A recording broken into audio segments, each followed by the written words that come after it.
नमस्कार दोस्तों, आज की इस वीडियो में हम बात करेंगे डायबिटीज़ पेशेंट्स की डाइट के बारे में कि उन्हें डाइट में क्या खाना चाहिए और क्या अवॉइड करना चाहिए। और सबसे इम्पॉर्टेंट बात, ऐसी कौन सी डाइट है, ऐसी कौन सी चीज़ें हैं जो हम रोज़मर्रा की ज़िंदगी में खाते हैं और जिसकी वजह से एक नॉर्मल इंसान डायबिटिक हो जाता है। ये बहुत इंपॉर्टेंट बात है। सो चलिए शुरू करते हैं आज की इस वीडियो को। और जैसे कि मैंने आपको अपनी पिछली कुछ वीडियोस में बताया कि डायबिटीज़ क्या होती है, उसके क्या कारण हैं, इसका सबसे बड़ा रूट कॉज क्या है। तो देखो, इस सब में हमने एक चीज़ समझा था, जो डायबिटीज़ है वो दो तरीके की होती है, डायबिटीज़ टाइप 1 और डायबिटीज़ टाइप 2। जो डायबिटीज़ टाइप 1 है ये छोटी उम्र के बच्चों में ज़्यादा पाई जाती है और ये लगभग 10% ही लोगों को होती है। अगर मैं बात करूँ टाइप 2 की, तो 90% लोगों को टाइप 2 डायबिटीज़ होती है। दोनों में सबसे बड़ा फ़र्क क्या है?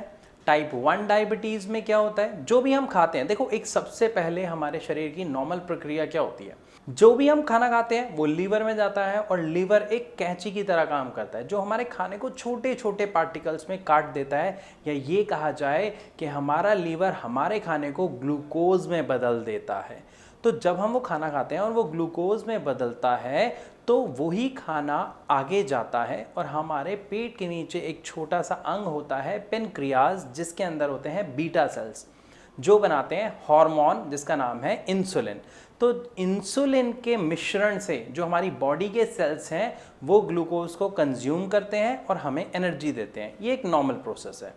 लेकिन अगर मैं बात करूं टाइप 1 डायबिटीज़ के बारे में, तो यहाँ पे क्या होता है, हमारे शरीर के खुद के ही सेल हमारी पेनक्रियाज के जो बीटा सेल्स होते हैं उन्हें नष्ट कर देते हैं, जिनकी वजह से इंसुलिन का जो प्रोडक्शन है, जो उसका उत्पादन है, वो बहुत कम, या ये कहा जाए ना के बराबर हो जाता है या बिल्कुल रुक जाता है, जिसकी वजह से शुगर लेवल बढ़ जाता है, क्योंकि हमारे सेल्स शुगर को कंज्यूम नहीं कर पाते हैं, ले नहीं पाते हैं, उसका प्रयोग नहीं कर पाते हैं, क्योंकि उसमें इंसुलिन नहीं होता।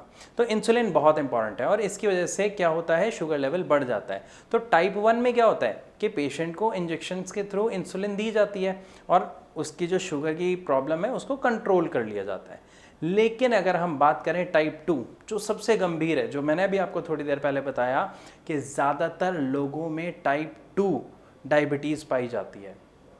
इस बीमारी की सबसे खतरनाक बात दोस्तों ये है कि ये बीमारी पता ही नहीं चलती कि हुई कब। इसको पता लगने में लगभग 8 से 10 साल निकल जाते हैं और जब पता लगता है तब तक बहुत देर हो चुकी होती है। और सबसे गंभीर बात, क्या आप जानते हैं, डायबिटीज़ के कारण हार्ट की बीमारी, किडनी की प्रॉब्लम, स्ट्रोक होना, आपका जो विज़न है, आँखों की बीमारी या पैरालिसिस तक हो जाता है। सो प्लीज़ इस बीमारी को हल्का ना समझें, लाइटली ना लें, क्योंकि अक्सर लोग कहते हैं डायबिटीज़ हर किसी को हो रही है, बड़ी कॉमन है। No, it is not at all common. यहाँ पे आपको ये बात समझनी पड़ेगी, जो टाइप 2 डायबिटीज़ है ये होती क्यों है। देखिए, हम अपनी नॉर्मल लाइफ में क्या करते हैं, आज पार्टी है, चलो पिज़्ज़ा मंगा लिया, कोल्ड ड्रिंक पी ली, या आज समोसे खा लिए, पकोड़े खा लिए, या पैक्ड फूड तो लाइक हमारी ज़िंदगी का एक पार्ट बन गया है। नमकीन ली, पैकेट लिया, फाड़ा खा ली, बिस्किट्स लिए, पैकेट फाड़ा खा लिया। तो जितने भी ये पैक्ड फूड हैं, या जितने भी ऐसा खाना है जो काफ़ी टाइम पहले बना है और हम उसे खा रहे हैं, जिसको आप बासा खाना कहते हैं, लेकिन आप बासा मानेंगे नहीं, अब पिज़्ज़ा है ना, हमें तो फ्रेश बनता हुआ आता दिखता है, लेकिन उसका बेस काफ़ी पहले से बना होता है। तो ऐसी कई चीज़ें जिसके अंदर प्रिजर्वेटिव्स बहुत ज़्यादा हैं, केमिकल्स बहुत ज़्यादा हैं, या वो पहले का बना हुआ है, ऐसे खाने को पचाने के लिए हमारी बॉडी को बहुत मेहनत लगती है और मेहनत के बाद भी वो खाना पूरी तरह पचता नहीं है।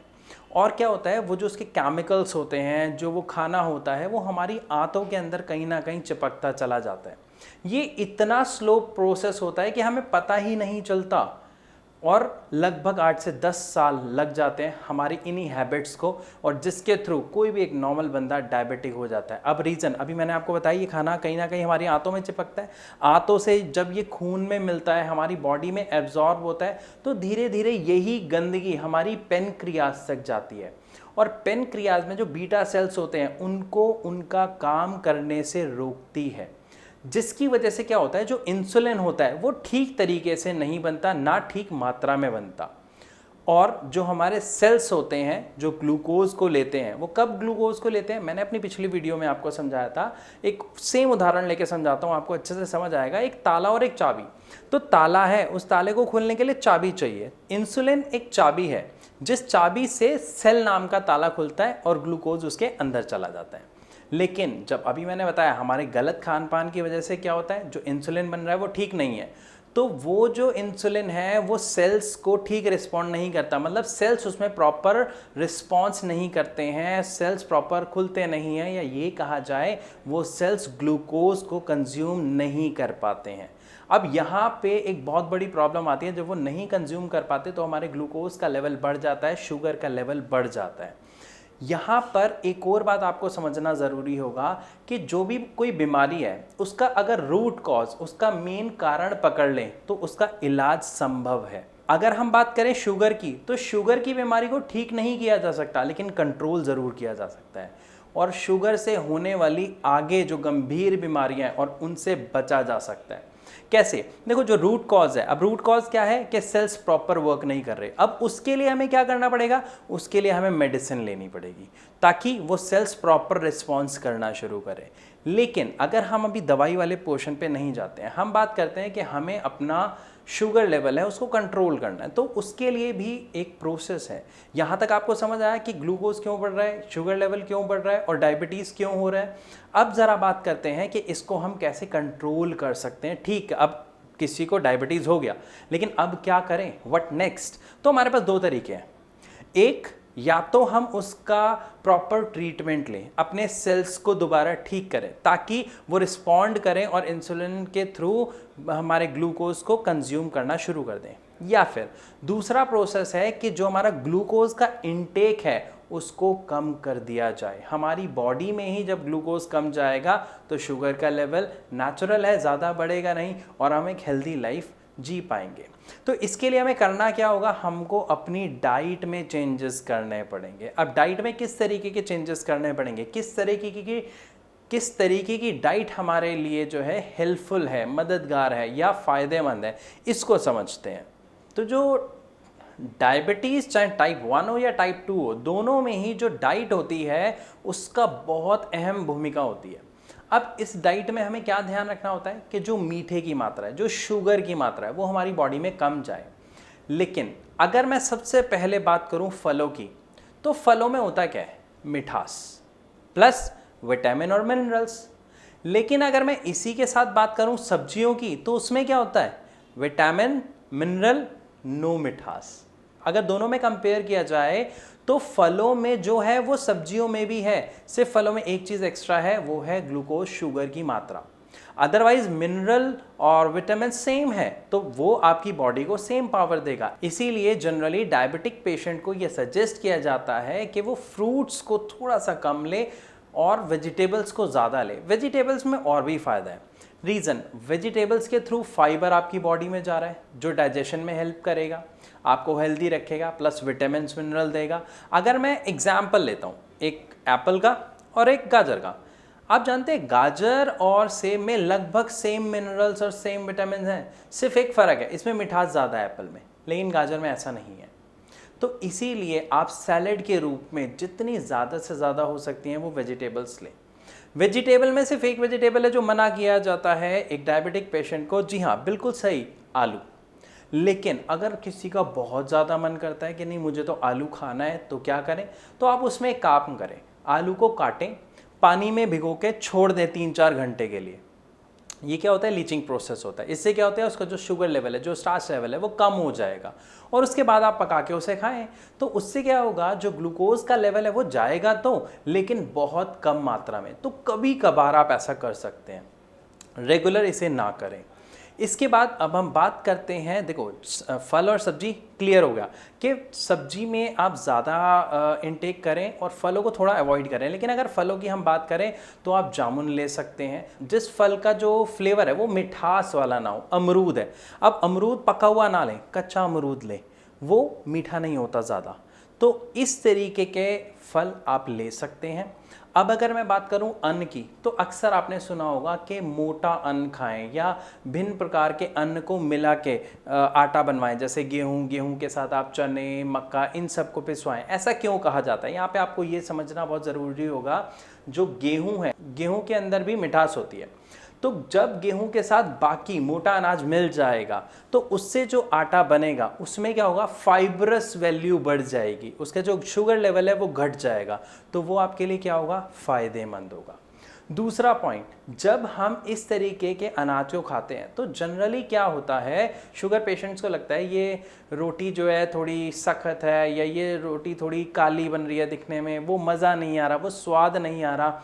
तो दोस्तों यहाँ पे आपको एक बात बहुत अच्छे से ध्यान में रखनी चाहिए कि शुगर बीमारी पे अगर आपको कंट्रोल पाना है, अगर इस समस्या का समाधान चाहिए, तो उसके लिए आपको अपनी इंद्रियों पर काम करना पड़ेगा। जी हाँ, आपको अपने मन को समझाना पड़ेगा, कंट्रोल करना पड़ेगा, ये फैक्ट है। जितना आप अपने मन को कंट्रोल कर पाएंगे उतना ही जल्दी स्वस्थ हो जाएंगे। तो यहाँ पर आपको सब्जी और अनाज दोनों के बारे में समझ आया होगा। अब बहुत से लोग कहते हैं कि हमारे पास खाने का तो ऑप्शन ही नहीं है, हम क्या खाएं, या हमें भूख ज़्यादा लगती है और हमारे को तो इतना इतना बोला हुआ है खाने के लिए। तो देखो यहाँ पे एक बात और समझिएगा, हम लोगों की आदत क्या होती है, जब हम खाने बैठते हैं तो पेट भर के खाते हैं एक ही बार में। सबसे बड़ी समस्या शुगर पेशेंट के लिए। क्यों? जब आप एकदम से ज़्यादा खाना खाओगे तो आपका शुगर लेवल एकदम से बढ़ेगा और आपकी समस्या बढ़ जाएगी, आपको परेशानी महसूस होने लगेगी। इसके लिए क्या करें, एक आम व्यक्ति दिन में 3 मील खाता है, नाश्ते में, दोपहर को, रात को। आप उन 3 मील को 6 मील में कन्वर्ट कर दो, थोड़े थोड़े गैप में खाना खाओ। और जनरली जब आप खाना खा रहे हैं तो सलाद ज़्यादा खाएं, और उसके बाद आधे से ज़्यादा आपके पास सलाद होना चाहिए। फिर आप उसमें रोटी ऐड कर सकते हैं, जो मोटा अन्न मैंने बताया। उसके अलावा आप दाल वगैरह अपना जो भी खाते हैं वो खा सकते हैं। इसके साथ जब आप कम कम खाएंगे तो उससे क्या होगा, आपके शरीर के अंदर जो शुगर का लेवल है वो कम जाएगा। और थोड़े टाइम बाद जब आपको लगे कि आपको भूख लग रही है, आपको थकान हो रही है, तो आप फिर दोबारा थोड़ा सा खा लीजिए। इससे क्या होगा, एक सिस्टम बना रहेगा आपकी बॉडी में शुगर लेवल का। तो इस तरीके से हम अपने शुगर लेवल को कंट्रोल कर सकते हैं। तो एक तरीका तो ये हुआ जिससे हम अपना शुगर लेवल कंट्रोल कर सकते हैं। और दूसरा पॉइंट मैंने आपको बताया था कि जो हमारे सेल वर्क नहीं कर रहे, उन सेल्स को मेडिकली ट्रीट करके, ठीक करके हम अपने शुगर लेवल को बड़े आसानी से कंट्रोल कर सकते हैं। इसके लिए अगर आप चाहें तो हमारे श्रेयास के डॉक्टर से फ्री ऑफ कॉस्ट कंसल्ट कर सकते हैं। नीचे दिए गए नंबर पर आप अपनी रिपोर्ट शेयर कर सकते हैं, या फ़ोन करके शुगर के बारे में जो भी जानकारी लेना चाहते हैं वो फ्री ऑफ कॉस्ट ले सकते हैं। दोस्तों एक बात मैं ज़रूर कहना चाहूँगा, जो लोग शुगर जैसी बीमारी को आम बीमारी समझते हैं वो ना समझें, क्योंकि इसको आम बीमारी समझने के कारण ही, शुगर के कारण ही सबसे बड़ा केस किडनी फेलियर की बीमारी आजकल आम हो गई है। क्यों? क्योंकि जो लोग शुरुआत में अपनी शुगर पर ध्यान नहीं देते हैं, उनको kidney failure, paralysis, heart stroke, heart की बीमारी, दिखना बंद होना, विज़न प्रॉब्लम, ऐसी प्रॉब्लम्स आती हैं और बहुत गंभीर बीमारियों का सामना करना पड़ता है। सो प्लीज़, अगर आपको डायबिटीज़ है या डायबिटीज़ की आपके किसी रिलेटिव को कोई शिकायत है तो उसको गंभीरता से लें। किसी भी समस्या के समाधान के लिए आप श्रेयास के डॉक्टर से संपर्क कर सकते हैं। मैं आशा करता हूँ इस वीडियो में आपको जो जानकारी मैंने दी वो आपके काम आएगी। मैं जल्द मिलूँगा आपसे अपनी नेक्स्ट वीडियो में, तब तक के लिए नमस्कार।